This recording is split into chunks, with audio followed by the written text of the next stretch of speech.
Okay, let's continue our series on money, talking about saving.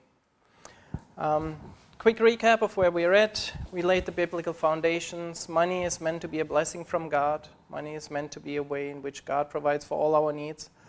But the Bible also warns us that money can be dangerous because the love of money is the root of all evil. And love and trust in money can really hinder us from entering God's kingdom. Job and Solomon are two great examples of rich people. One of them handled money well, Job, and he was blessed. Solomon did not handle money well, and his life really went down from there. And I said our budget is one of the clearest indicators on how we are currently doing in our faith. It really says a lot about our priorities and about what is important to us. Matthew 6:21, for where your treasure is, there your heart be also. We choose a treasure, we follow that treasure, our hearts follow that treasure, and our budgets really reveal what our treasure is. That's why our budgets are so important. We looked at money says, but God says. Money promises many things that can only be found in God, and we know that by faith. But money does give us also very different instructions on what we should do with money. And so we need to examine ourselves. Are we following the instructions that money is giving us, that this world is giving us, or are we following Jesus' instructions when it comes to money? We looked at work. Work was meant to be a blessing until the curse came and sin came and God added a curse. But Jesus made an end to the curse.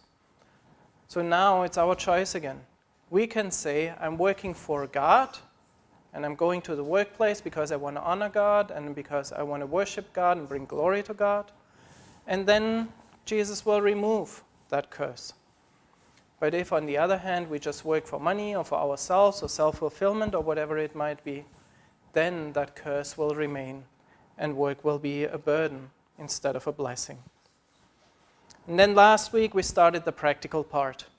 We started talking about tithing. Whenever we get paid, God commands us to give the first 10% to the spiritual body that we are part of. And if we are members of Aletheia right now, that would be this church. And it's a serious matter because it really shows where our trust is. A person who tithes faithfully month by month shows that he or she trusts in God and not in money. A person who does not tithe faithfully month by month shows that they put more trust in money than they do in God. And since we can't serve both God and money, as Jesus said, it is not possible to be a Christian who also loves money. It's either or. And I said this sentence several times, show me your budget and I tell you how you're doing with God right now. This would be the first line item I would look at. Is this person tithing, yes or no? Because that says a lot about our faith, about the current state of our faith. So that's, in a nutshell, what we covered so far. Now we look at the second practical step of what God tells us to do with the money that He gives us. We get gifts, we inherit something, we work, we get a salary. First thing we should do is tithing. That was last week's topic. The second thing we should do is today's topic, and that is saving. Quick look ahead at the coming weeks. Next week we will talk about managing the rest. And then the week after, on the 25th, there's going to be no sermon, but instead I'm going to take us all through the process of creating a budget for the month of July. It's easiest if you bring a laptop or something, or an iPad or something like that, and if you have a software on it, like Excel, that would be easiest, because then you can do all the calculations right on the spot. If that is not possible, then we'll have some papers here, and then you can do it manually. You can just pen and paper and do some math and all those things. Anything works. But I really want to take us through this process, and I want us to learn from each other how we are doing certain things. So that's going to be much more interactive. That's going to be, you will have questions, or you will have need some clarifications or whatever. But what I want us to do is really that those around 2 hours or maybe 1 hour, at the end of that session, everybody has a budget, everybody has a plan for the month of July. And then sometime early August, we'll have another session like that, and then we'll look back, and then we'll say, okay, that was the plan. This is now what really happened throughout July. How did it work? And how can we grow in this whole process of creating a budget and managing God's money and all those things. So, of course, you don't have to share numbers with anyone else. So we'll do this by individual or by family. So we'll all kind of sit a little bit separated. We're not going to peek or anything. But we are going to talk about creating a budget for the month of July. So that's the plan for the 25th. Obviously, we always tell everyone, bring your friends. Maybe not on that Sunday. That would be an odd Sunday to bring a non-Christian, and that person would probably not feel very comfortable sitting here and doing a budget together. Any other Sunday, yes. But on that particular Sunday, it's going to be very practical. And it's also probably better if it's only us and we know each other, so that we can be a little bit more open when it comes to talking about finances with each other. But one step after the other, so today's topic is saving. And just a quick reminder again, today's topic and this whole series really only makes sense as a whole. I know many churches, for whatever reasons, I can't judge their motives, but for whatever reasons, they put a lot of focus on the issue of tithing, but they leave all the other topics out. Or maybe another church, they put a lot of focus on budgeting or something, but they don't really talk about the other things. Or other churches, they only talk about the theological part and about the theory, but they never get practical. I think the moment we do that, we have a problem. We really need to look at the bigger picture. We need to put all these elements together so that we can really be faithful managers of God's money. And so just an encouragement again, if you have not been here for all the sermons, then please listen to all of them again. They're all online. Catch up with what you've missed, because this whole series really only makes sense with all the sermons. It's like a puzzle. If you have a puzzle with 100 pieces and 5 are missing, you can do the rest, but it's just not a complete puzzle in the end. There will be holes and something will be missing. And I see this sermon series similar. Yeah, of course, we can talk about the different elements, but this series really only makes sense if we put all the pieces together and look at all the different aspects of what God says to us about money. Last disclaimer for today. From here on, things are not as straightforward any longer as they have been so far. We started with biblical principles about what God says about money. Those principles are the same for everyone. God is the same God for everyone. His principles apply to everyone in the same way all the time. Tithing is the same for everyone. God gives us a clear commandment of 10% to give to the body that feeds us spiritually. The amount is different, but the principle is exactly the same for you, for me, for everyone. We give 10%. Now, from today, things are going to be very, very different when it comes to how we do this practically. Because when it comes to saving, the Bible gives us principles, but how these principles apply to you is very different compared to how they apply to me. It can depend on a lot of things. How much money do we currently have or do we currently make? What is our current financial, do we have any kind of financial obligations, or how big are our financial obligations that we need to pay every month? Do we have financial obligations that we see coming in the next 6 months, in the next year or something? Then, of course, we need to take that into consideration. Do we have any kind of financial goals? Do we have any kind of things that we are working towards and that we are kind of preparing ourselves for? There are really many different questions that should influence our decisions on how we are currently saving, how much we are saving, and how we are going about this topic. And of course, they also change over time. In my case, these principles were the same, but when we lived in China, how we applied these principles was totally different compared to how we apply them today. Now, tithing is the same, 10% is a simple calculation, and then you give. But when it comes to saving, that was totally different. We lived there as foreigners. with 3 kids. We had a good salary compared to the locals, but of course we couldn't save nearly as much as we can now that I'm in my own country again and I'm back in the system as a citizen and all those things. So that changes the whole aspect how we approach saving. So this is not a straightforward, this is how you do it. I'll give you some principles today. I'll give you some commands from God today. But how they apply to your life, that's something you need to figure out with God. And how they apply to my life, I need to figure this out with God. And also this is something that changes over time. Tithing is the same. 15 years ago, I was tithing just the same way I'm tithing today. But saving has changed. When I was single, when I got married, when I had kids, when we moved to Germany, all those things totally changed the way we saved money.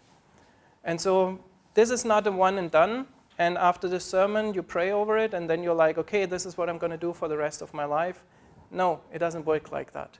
Saving is something where we need to reevaluate regularly, maybe every 6 months, every year or something, and really communicate with God. What I've been doing so far, is it still the right thing? Or do I need to change the way I'm saving now because the circumstances have changed? All right, long disclaimer, let's dive into it. What does the Bible say about saving? Proverbs 6, 6-11. Go to the ant, you sluggard. Consider her ways and be wise, who having no guide, overseer, or ruler, provides her food in the summer and gathers her food in the harvest. How long will you sleep, O sluggard? When will you arise out of your sleep? Yet a little sleep, a little slumber, a little folding of the hands to sleep, so shall your poverty come upon you like a vagabond, and your want like an armed man.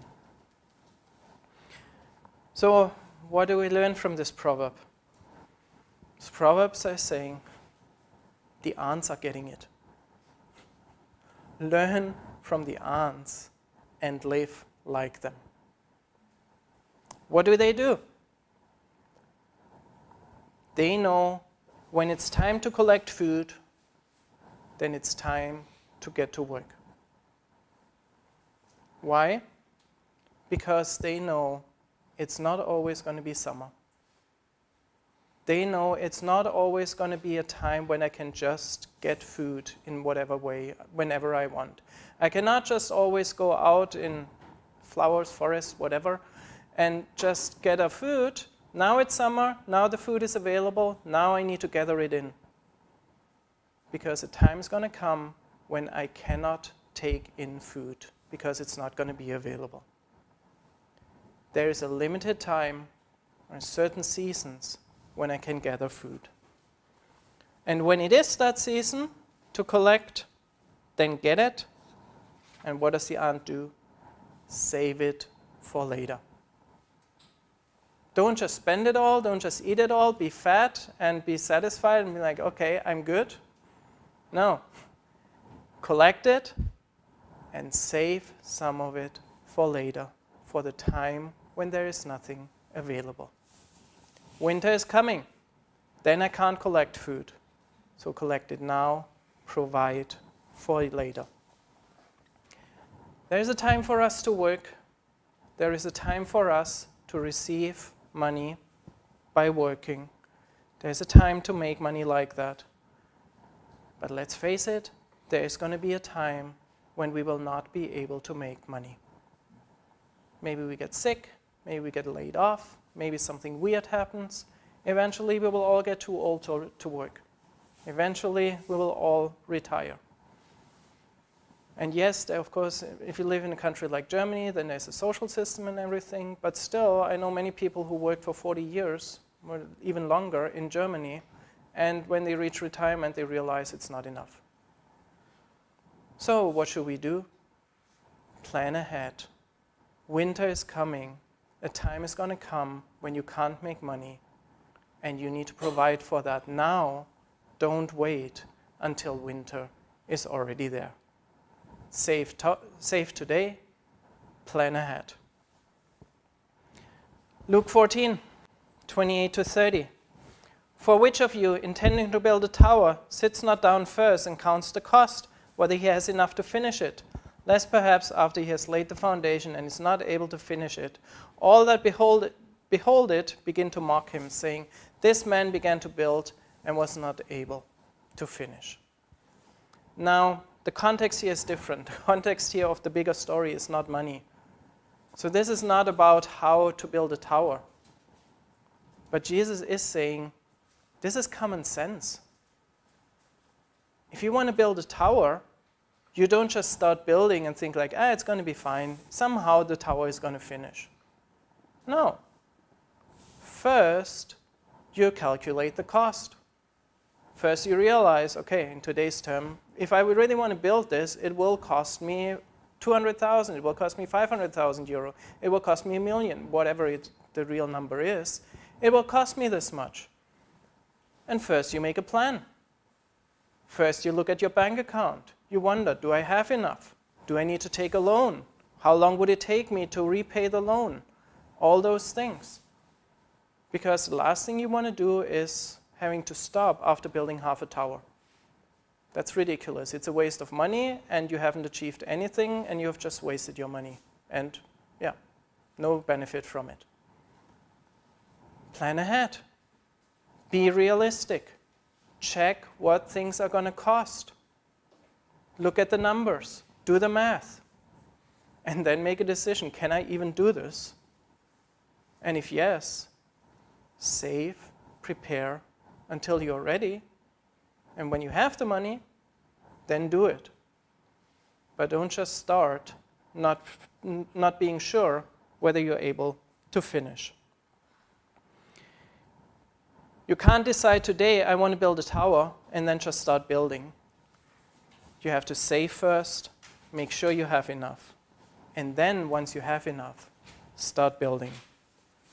So the principle here is create goals, and then work towards those goals until you're ready, and then start implementing your goal. Proverbs 21, verse 20. There is treasure to be desired and oil in the dwelling of the wise, but a foolish man spends it up. It's foolishness to spend all the money. It's foolishness to not save. It's foolishness. The world is trying to tell us that as long as your bank account is not in minus, you're good. That's not what this proverb is saying. It's not enough to say, okay, I earn 2,000, I give the tithe 200 of it, so I have 1,800 left, and then I spend all those 1,800. The Bible says that's foolishness. Don't spend it all. Save. Keep some. Save it for later. You might need it later. We can't spend it all. The Bible gives us a clear commandment to save, to set aside some of the money we receive for later. Proverbs 27, verse 12. A prudent man foresees the evil and hides himself, but the simple pass on and are punished. This proverb is saying it is wise to foresee dangers. It is wise to look ahead into the future and to realize there is a potential danger somewhere along the path of my life. And that, of course, includes financial dangers. I might lose my job. I might get sick, not be able to work for a while. Maybe someone is going to steal something from me. Maybe my bank is going to go bankrupt and my money is going to be gone. Maybe something might break. Maybe my car is going to break and it's going to cost a lot of money to fix it. Maybe, for many of us living as foreigners here in Germany, maybe my family back home will have an emergency. And on very short notice, I might have to fly back, which costs me this amount of money. These things could happen. It is prudent, it is wise to think about such situations beforehand and to prepare for them. And to say, if that's happening, then I'm going to be ready. I'm going to be financially prepared to respond to these kind of situations. We are living in a broken world. People do sinful stuff to us. bad stuff happens, and we might need money unexpectedly and on short notice. It is not faith to think, if something bad happens, God will provide. That's not living by faith. This proverb here, as an example, clearly tells us we should be prepared for unexpected things. It's responsible living. God gave us instructions. I want you to save. Of course, He will provide for all our needs, but we need to do our part, and our part is saving. What happens if we start saving once the unexpected situation is upon us? It's too late. Then I have to borrow money, or I have to say, well, I can't fly back home, or I can't fix my car. I have to now live without a car, or whatever it might be. If we are not saving and something unexpected happens, we are in trouble. We can't do anything about it. But if we have savings on the side, then we can say, okay, something unexpected happened. It cost me 2,000 euro, but you know what? I'll take that from my savings account. I can pay for it. And then afterwards, I'm going to fill up my savings account again for the next unexpected thing that is going to happen. Save first, so that when something weird happens, something unexpected happens, we are prepared. How do we go about it? How do we save? Should we just leave the money on our bank account and see what happens? Well, Ecclesiastes 11:2 and 6. Give a portion to 7 and also to 8, for you know not what evil shall be upon the earth. Verse 6, in the morning sow your seed, and in the evening withhold not your hand, for you know not which shall prosper, either this or that, or whether they both alike shall be good. What is the principle here? The idea is put your money in different places. Don't put it all in one pot. Why? Because that one pot might have a hole. If I put all my money in a saving account and then my bank goes bankrupt or something like that, all my money is gone. If I put all my money in stocks of one company and then that money goes down, that company goes down, my money is gone. If I put all my money in gold or something like this, and then someone steals the gold from me, everything is gone. And so that's why the principle is put your money in different places. Some of it will prosper, and some of it afterwards you will say, that was a great decision. It was a great investment, and now it has multiplied, and this was the right thing to do. And some of it, then afterwards we might say, that was not a good idea. But when we put our money in different places, then that will all balance out. And it will not suddenly all be gone. Put it in different pots. Put it in different places. And then that way, we will be safe from these kind of disasters. Because it's nearly impossible that all of them fail. Let me give you some examples. Of course, these are just examples. There are other opportunities, but I just want to give us some ideas of how we could, or different places we could put the money that God gives us. One of them could be a retirement plan. That we say, okay, I'm going to invest into something so that when I retire, I have enough money. I recommend different ones. If you live in Germany and you are hired, you have to pay into the governmental one. There is no choice. I suggest that we look for different ones. We personally, in our family, we are part of the governmental one because we have to, but we also have private ones because we don't know if the government is able to pay. We don't know whether the private one is going to fail or whether it's going to pay off eventually.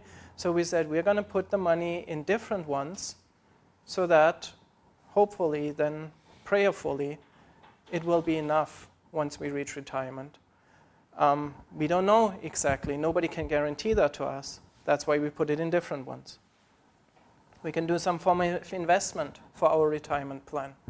That we say, I'm going to invest into something now, and then when I'm reached retirement, then I'm going to sell it again, or whatever form, and then I'm going to live off that money that I'm investing now.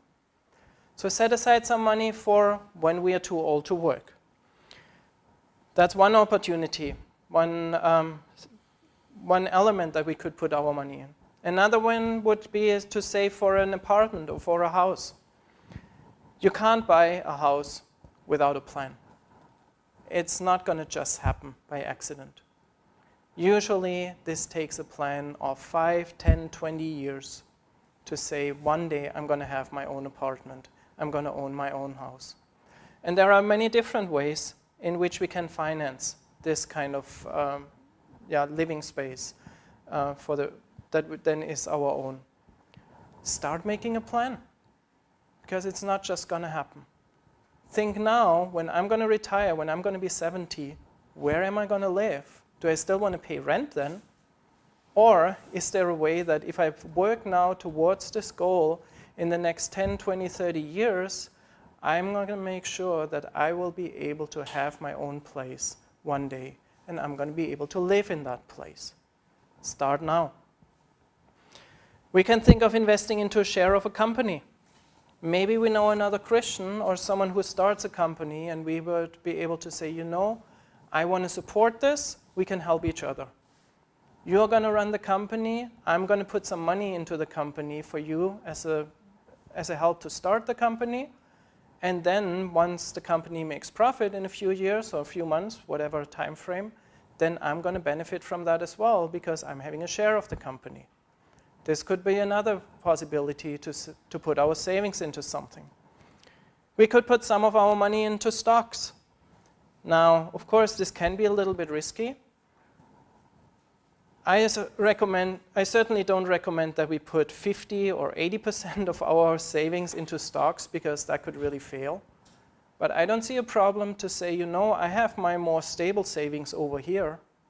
Some of the money, I'm going to take a bit more risks. And some of the money I'm going to put into stocks. If it fails, I'm still fine because I have other savings, but maybe it's going to gain. And maybe it's going to gain more than these other savings. And so this is part of my putting money in different pots. So a certain percentage I'm going to put into stocks.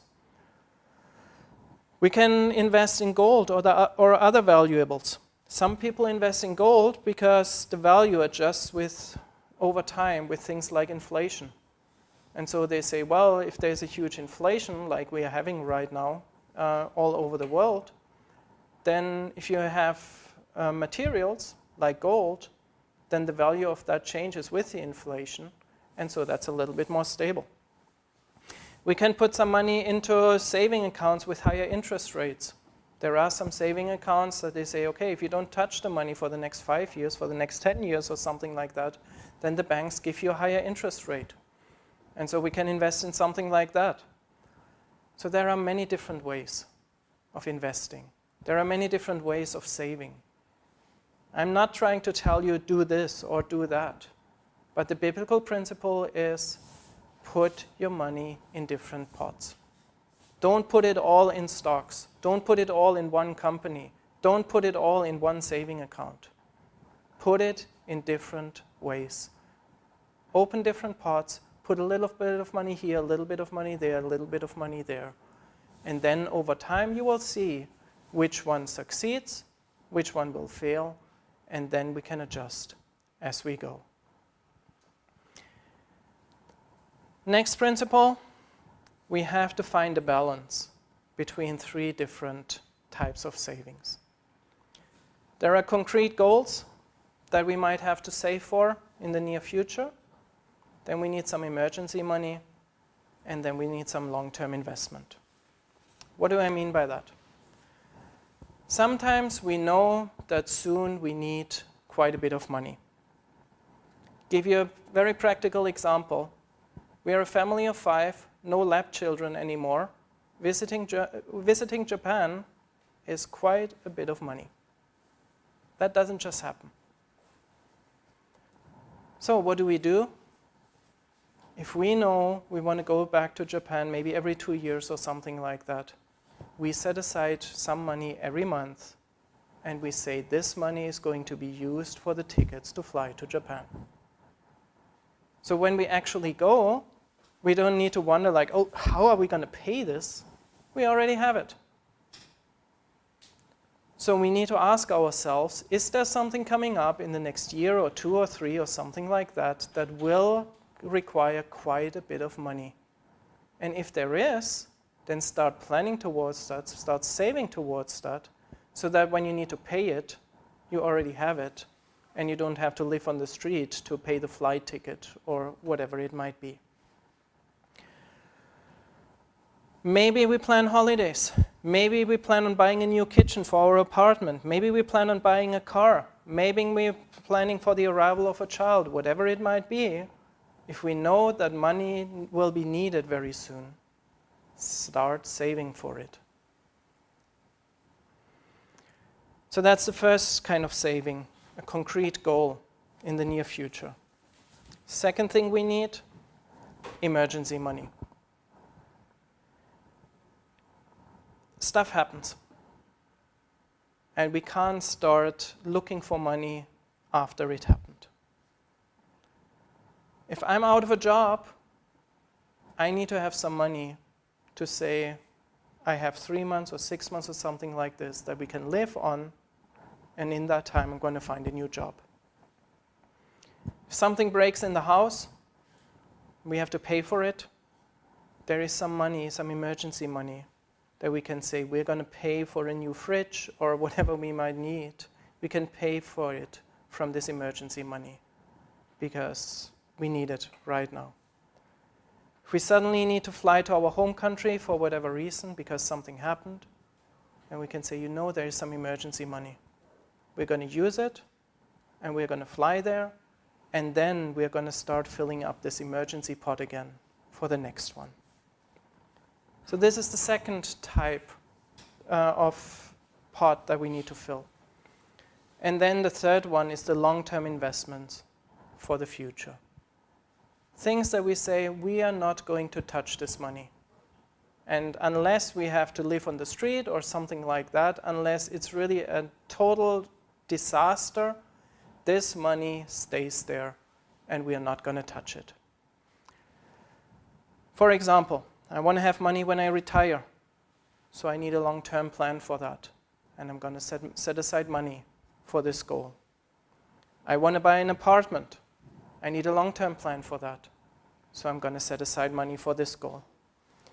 I know that my kids are going to go to university one day. They are going to need money for that, so I'm going to start saving for that now, that if one day they really decide to get this kind of education, then we don't struggle, but we've already saved this money for the last 10 years, and it's already there. That's the long-term plan. That's the money we don't touch unless it's absolutely necessary. And we all need to find a balance between these three. If we have concrete short-term goals, start working towards them. We need to set aside some money for emergencies, and we need to make long-term plans for the rest of our lives. As we save, we need to keep all these three categories in mind. And sometimes this one will be more important, sometimes that one will be more important.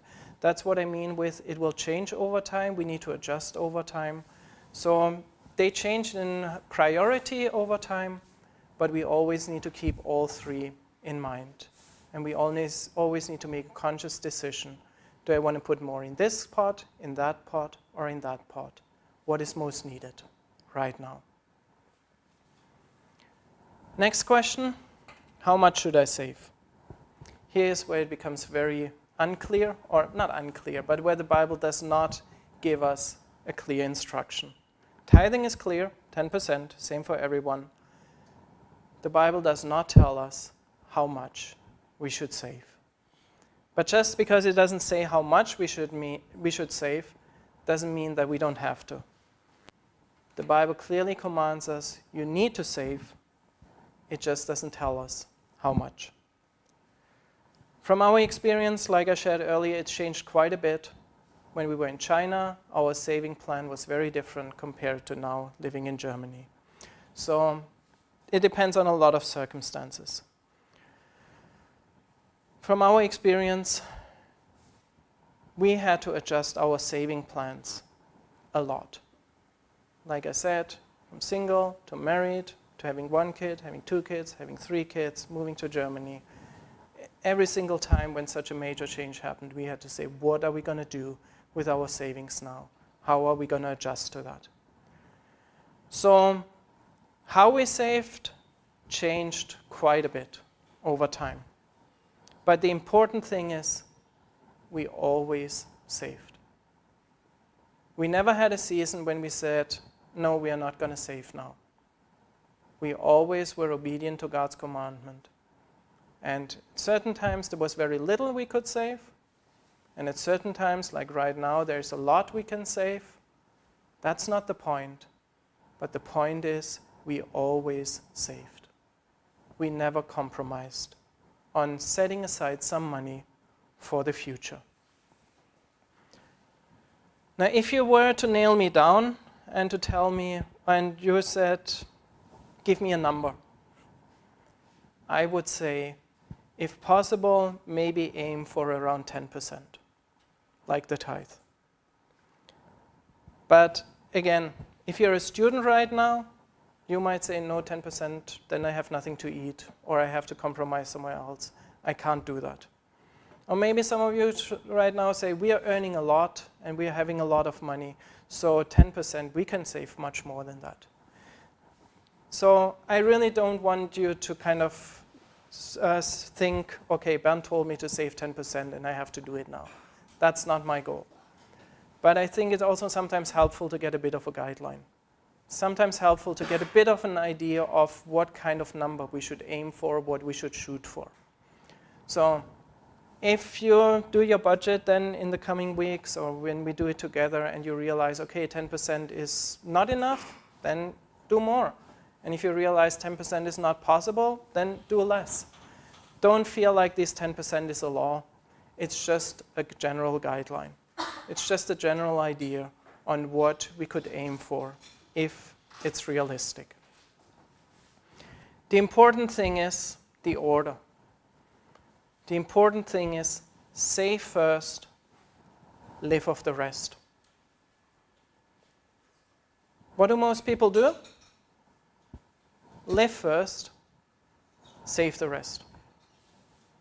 Guess how much they are usually saving? Nothing. Because when you live first, you're going to spend it. And then we just say, yeah, I still have money in the bank account, and then, I'm going to buy this, I'm going to buy that, and yeah, there's still something left to save. And then by the end of the month, we're like, oops, it's zero. It's fine, we didn't save this month. We'll save next month. And then what's going to happen? Same thing again. Do not live first and save the rest. Instead, save first and live on the rest. That's the biblical principle. The Bible says it's foolishness to spend it all. So make saving your second priority. And when we put together our budget, then in a couple of weeks, we are going to keep this order as well. And when we do that in our family every month, we are doing the same principle as well. We have set aside the tithe, and there's not going to be any compromise on that. That amount goes to Aletheia no matter what. Secondly, we save. And there are certain saving plans where we said we are not going to compromise on these. Now, sometimes we save more because we have the extra money, so that then comes in the end. But there are certain saving amounts where we said we are going to pay this every month, and we are going to invest this every month, and we are not going to compromise on it. And that goes in our budget second. And then we see how much we have left to live. But we are not adjusting our saving amount according to, okay, let's buy this, and let's have a holiday there, and let's have a nice dinner there, and everything, and then, okay, so this much is left, and this is what we can save. We know then we're going to waste our money.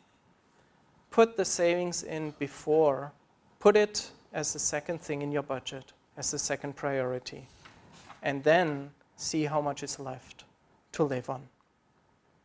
Save first, live off the rest. And what is the result if we do this, if we live like this? Well, first of all, coping with unexpected situations. We just talked about it several times. If we have savings and something unexpected happens, we can deal with it. Secondly, we have flexibility. When we have savings, then it's not a big deal if something unexpected happens. Example for me as a freelancer, I get paid very irregularly. Sometimes it comes on time, sometimes it comes a month late or something like that. So what do you think if I lived on the edge and I get paid a month late? I would be in big trouble. And that could then lead to all kinds of tensions and all kinds of frustrations. So what do? I have savings. And so if my company pays me a month late, I don't care as long as it comes. Because I can easily say, okay, then here are some savings, I'll live this month off the savings, and then I just get paid double the following month, and we are good. It gives us flexibility to deal with unexpected things in life. Thirdly, it gives us stability. That's, of course, related to flexibility. When we are at the edge and we have no savings and something unexpected happens, then we're in trouble, and we can easily fall off the cliff. But if we have savings, then we are stable, much more stable. Of course, never 100%. Ultimately, our trust is in God. But we are much more stable, and stuff that happens in this world doesn't easily throw us under the bus. It gives us stability.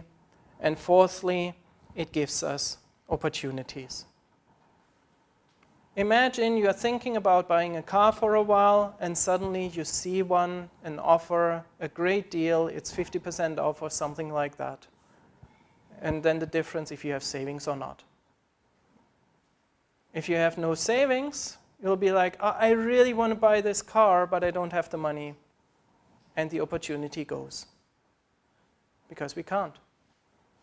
But if we have savings, and then suddenly this great offer comes, and we are like, you know what, I didn't expect this, but we have the savings, and this is such a great deal, this is such a great offer, we are going to take it.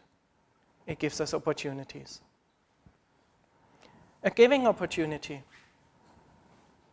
happened to us more in Shanghai than here, obviously, because we had a much greater network. But we met so many people in Shanghai who did great work, and sometimes they came and they said, okay, there's a love offering, or there's someone that we can support financially. If you have savings, then you can easily say, you know what, we're going to give some of our savings to this person because we feel God is leading us to give this person €100 or whatever. If we have no savings and we are just kind of at the edge of being zero, we can't give. There's no opportunity. Maybe it's an investment opportunity. Something like I mentioned earlier, maybe a friend is starting a company. And if we have savings and we feel called that God is telling us, hey, I want you to partner with that person and invest some money in the company, if we have savings, we can respond to that. If there are no savings, they'll have to start the company without us because they're not going to wait for us for 3 years until we have the money to actually invest in the company. Savings gives us opportunities. When opportunities come to us, we can take them. And when we don't have savings, then maybe we have to say, you know, I would love to do it, I feel God is calling me to do it, but I simply cannot do it. It's not possible. Savings open doors. They give us opportunities. Now, of course, there's one danger when it comes to savings, and that is we have to be careful where our trust is. Because when we save, we can start putting our trust in numbers rather than God. So we have to find a balance. On the one hand, God tells us to save. It is obedience to save, but we cannot put our trust in our savings. We need both. God doesn't say, don't plan. But God also doesn't say, make it all work by yourself. God promises to provide, but he also tells us to plan. So we need to find a balance between these two. We need to find something that works for us. On the one hand, planning, doing the numbers, using logic, using math to make plans work, but at the same time to listen to God and to listen to his instructions about how and when and how much and all those questions when it comes to saving. I know some people lean more towards getting the numbers right.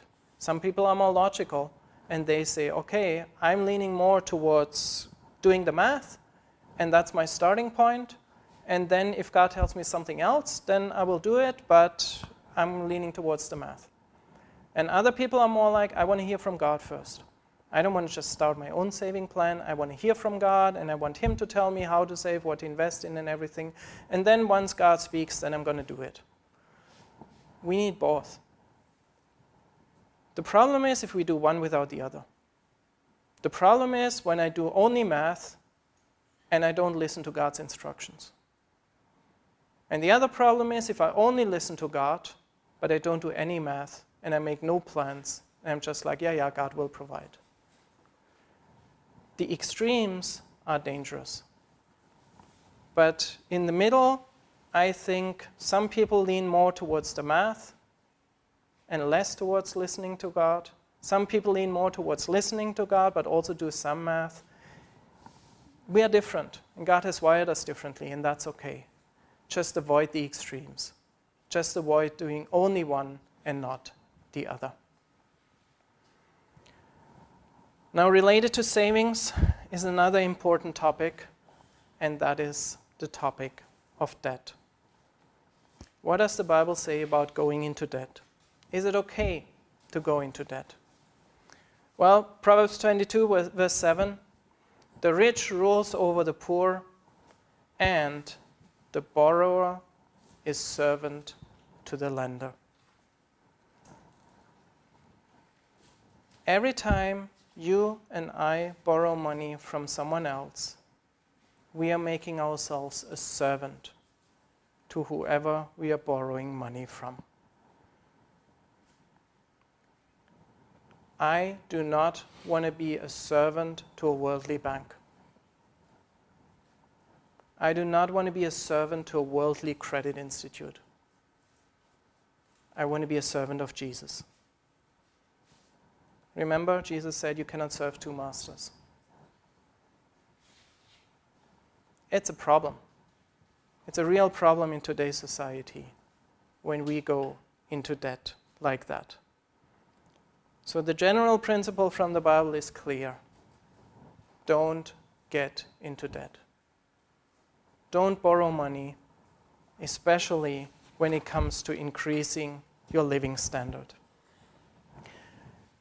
The problem is if we go into debt to live beyond our means. If we say, I can't afford a car, but I'm just going to borrow 10,000 euro and then I'm going to buy the car so I can have one. Or I can't afford to pay my rent, but I don't want to move to a smaller apartment, so I'm going to borrow money so that I can pay my rent. Or I can't afford these fancy clothes, but I really want them, so I'm going to borrow 1,000 euro from the bank and then I'm going to buy these clothes. Something like this. That is living on money that we do not have. That is artificially trying to reach a living standard that is beyond what we earn. And that is a problem. That is wrong. Because if we live like this, we will probably never be able to repay the debt. We make ourselves a slave to the bank or the creditors, and it can lead people into horrible futures. That's also why I personally do not agree with this whole topic of car leasing that is so common today. People can't afford a car, so what do? They just lease one. I have a problem with that. Why? Because it gives me the illusion that it's mine, but the reality is it actually doesn't belong to me. I'm just borrowing it. and I have to pay, depending on the lease and everything, I have to pay for many months to be allowed to drive it for a while. Now, I'm not talking about a short-term rent. I do that too sometimes when I need a car. I just did this last week. But when I borrow a car for a few days, it's very different. First of all, it never feels like it's mine. When I need one, even for a week or for 2 weeks, I always know the day is very short, the time is very short, and then I have to return it. I'm fully aware this is just borrowed. And also, I always make it a principle, I pay everything up front. I don't pay afterwards or something like this. I always pay up front. If I don't have the money to pay it up front, I'm not going to get it. I'm paid up front. There will be no bad surprises. I'll get the necessary insurances and everything. So even if I crash the car, then I don't have to pay for it. So there are not going to be bad surprises. I'm just going to borrow it. It's going to pay this much. It's going to cost this much. And then I have the money. And so I'm good. So I don't think that is wrong. But what I'm talking about is these kind of long-term leases. Because they give us the feeling that it's mine, but it's actually not. And we make a commitment to pay a certain amount for many, many months, often 2-3 years or something like that. And it's basically a sneaky way of bringing us into debt. It's a sneaky way of saying, for the next 3 years, 36 months, every month I have to pay this much, no matter what. Now, what happens if within this time I suddenly lose my job? Or I crash the car, which is now not mine, and now I have to pay for the car that belongs to someone else, and I have to pay for the damage and all those things. I have a problem with that. This is a really sneaky way of getting us into debt, because that's what it actually is. I don't agree with that. And that's why I have decided for myself, if I don't have the money to pay for a car, I'm not going to get one. I'm not going to lease one. I can borrow one if I can pay everything up front for a short time, but I'm not going to lease a car. Either I have enough to pay the whole thing and then it's really mine, or I don't have enough, then I'm using public transport. One of the two. But I'm not going to get into this kind of sneaky debt. Now, there is one kind of debt that I think, if it's done properly, it's okay. And that is the debt that gives us a clear, obvious, and certain long-term financial benefit. And the obvious one is buying an apartment. If you do the math, there comes the point where it makes mathematical sense to say, okay, we're going to buy an apartment, we're going to go in a certain debt, and then instead of paying rent, we're going to use that money to repay the debt. And then if you do the math, you can say in 5 years or in 10 years or something like that, then it's going to be better. We're going to have more money compared to waiting longer and having to pay the rent for all this time. So I think there comes a point when it makes mathematical sense, but we have to be very careful. First of all, it has to be measurable. There has to be a clear mathematical benefit for us. It can't be speculation. It can't be something like, yeah, I think the price will go up, or I think if the market develops the right way, then it's going to be a benefit. No, that's speculation. Then maybe the market goes the other way around. Then we're in trouble again.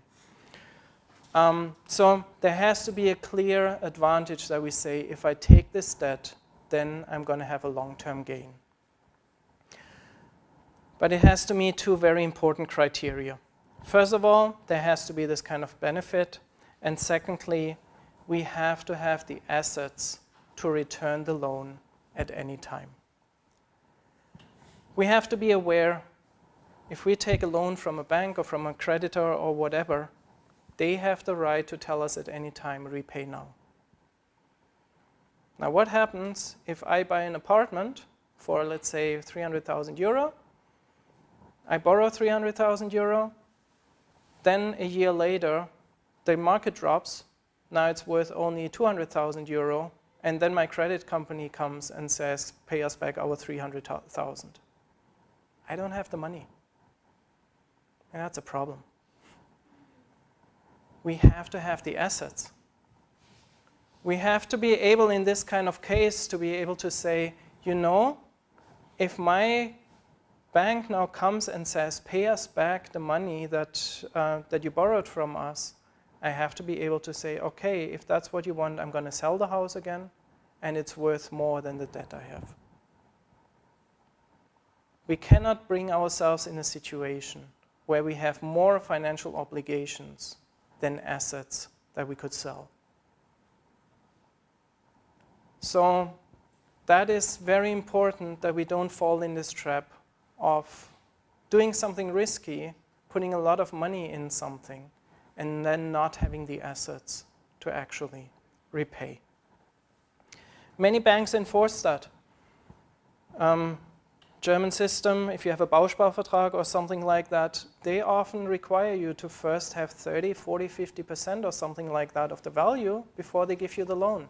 Why? Because of exactly this principle. They don't want to be in the loss either in the end. They want to make sure that if they borrow you money and something goes wrong, then they still have the house or they still have the assets that they can get from you, so that they have their money.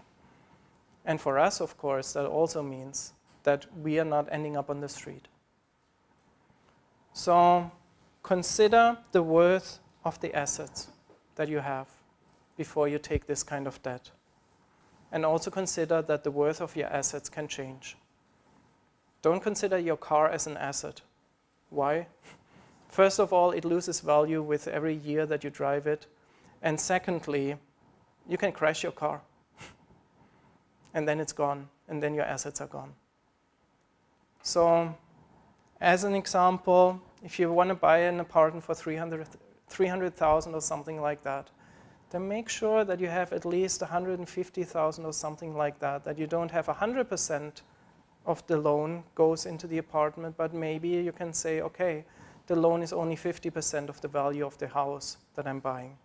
And so there is if the bank ever wants my money back, I can just sell it again, and then I would be fine. And if you decide to go into this kind of debt, then really make repaying the debt your priority. If you suddenly earn more, don't increase your living standard, but say, I have to repay the debt. That's my priority now.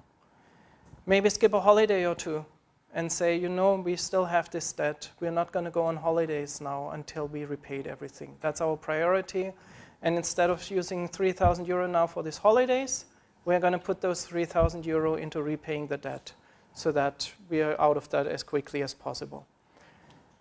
Use that time to say, we're not going to buy a car now. We are going to live on a lower budget, on a lower income and everything, because repaying this debt is the highest priority now after the tithe. That's what we're going to put all our finances in. And then after that, we can think of buying a car. After that, we can think of going on holidays again. But the first thing we are going to do is we are going to get out of this debt as soon as possible. So I hope you get the point.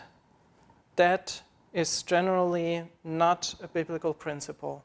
And if we choose to go there because there is a financial benefit, like buying an apartment or something, then do it cautiously, do it wisely, and be very careful to not overcommit and to not get yourself in trouble if something goes wrong. All right, so with that being said, let's finish for today. Saving is an important aspect of managing God's money. The Bible clearly commands us, save. It doesn't say how much, but it's still a commandment. You are to save, I am to save. Set aside money for the future. The Bible says not saving is foolishness, and the Bible says that not saving is taking away freedom and flexibility. So we all ought to save. Maybe some of us are already saving, maybe some of us are not right now. But God clearly commands us, save for the glory of God. The principles are the same for all of us, but how these apply to you is very different from how they apply to me or to anyone else. It's different from person to person. It's different from season to season, and we have to adjust these principles of saving to our particular circumstances. The question is not, should I save? Because I hope I made my point. That is a clear yes. But what I cannot answer for you is, how does God want you to apply these principles to your current situation? How much should I save in this season of my life? What should I invest my savings in? What kind of goals should I work towards with my savings? I cannot answer these questions for you. You need to talk about these things with God for your life. I need to talk about these things with God for my life, and for my family's life, of course. And that's something we all have to work out individually. So let's go to God. Let's ask Him in prayer how He wants us to apply these principles.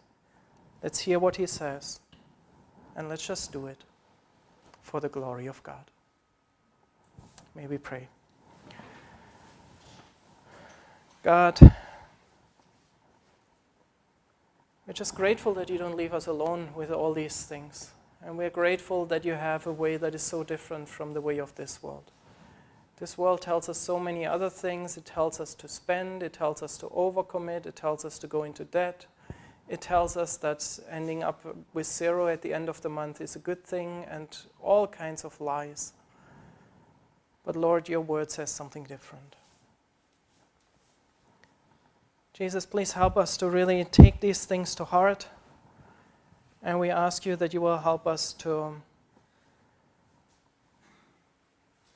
really hear from you how these principles apply to us personally. Lord, we don't want to live like the rest of this world. And we don't want to be influenced by the rest of this world. And we don't want to follow the voice of money and follow the voice of this world like everyone else. We don't want to live like that. We want to hear from you, and we want to live in the way and save in the way that you command us to save, or that you direct us to save. So please give us wisdom and understanding, and give us the courage to really hear from you, and give us the courage then to just do it. And if we're currently not saving at all, then give us the courage to start and to adjust our budget according to what you're saying to us. And if we are already saving, then give us a confirmation again, or maybe an adjustment, how you want us to adjust, how you want us to change. Lord, we want to be faithful with the finances you give us, and we want to honor you with our savings. So help us to apply this in a way that honors you. For the glory of your name. Amen. As usual, take a few moments and just listen to what God is saying.